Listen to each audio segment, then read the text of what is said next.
جلی اور تباہ شدہ گاڑیاں، زخمیوں کی پکار اور ایمبولنس کے سائرن۔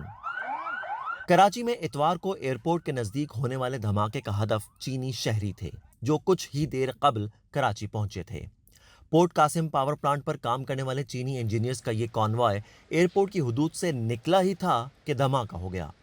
اس دھماکے میں 2 چینی انجینئرز سمیت کم سے کم 3 شہری ہلاک اور 17 افراد زخمی ہو گئے۔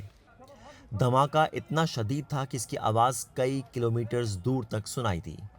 بم ڈسپوزل اسکواڈ کے مطابق دھماکے میں 50 کلو سے زائد دھماکہ خیز مواد استعمال ہوا، جس سے جانی نقصان کے ساتھ 1 درجن سے زائد گاڑیوں کو بھی نقصان پہنچا۔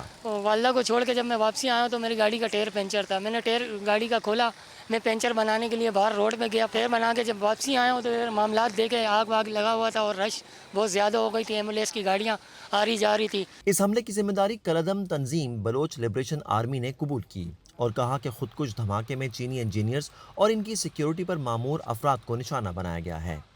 صوبائی حکام نے تصدیق کی کہ دھماکے کا مقصد غیر ملکیوں کے کانوائے کو ٹارگٹ کرنا ہی تھا، تاہم حملے کی تحقیقات کے بعد ہی اصل حقائق سامنے آ سکیں گے۔ کوئی بھی سٹیٹمنٹ دینا وہ قبل از وقت ہے۔ اب ہم اس کی مائنیوٹلی جو ہے وہ انویسٹیگیشن کر رہے ہیں، کیونکہ اس وقت جو کرائم سین ہے وہاں پہ کچھ سمجھ نہیں آ رہا۔ کافی آگ لگنے سے جو ہے وہ بہت ساری چیزیں ڈیمیج ہوئی ہیں، جس کو ہم ابھی اسرٹین کر رہے ہیں، اور چونکہ اس میں بہت ساری چیزیں جو ہے وہ فورنزک ریلیٹڈ ہیں، جب تک فورنزک کی رپورٹ نہیں آتی، جب تک کوئی ایکسپرٹ اوپینین نہیں آتا تو لوکل پولیس اس کے اوپر کوئی کمنٹ نہیں کرنا چاہتی۔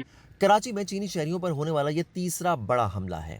پاکستان میں چین کے سفارت خانے نے حکومت پاکستان سے واقعے کی جامع تحقیقات کر کے ملزمان کو سخت سزا دینے کا مطالبہ کیا اور حکومت سے کہا ہے کہ پاکستان میں مقیم چینی شہریوں اور منصوبوں کی حفاظت یقینی بنائی جائے۔ پاکستان کے مختلف علاقوں میں سی پیک منصوبوں پر کام کرنے والے چینی شہریوں پر کئی جان لیوا حملے ہو چکے ہیں، جن میں اکثر کی ذمہ داری بلوچستان میں علیحدگی پسند تنظیموں نے قبول کی۔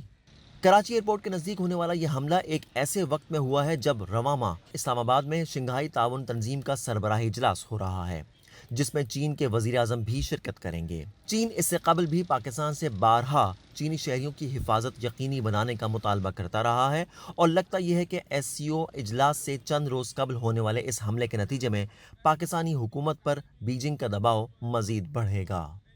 محمد Saqib, Voice of America, Karachi.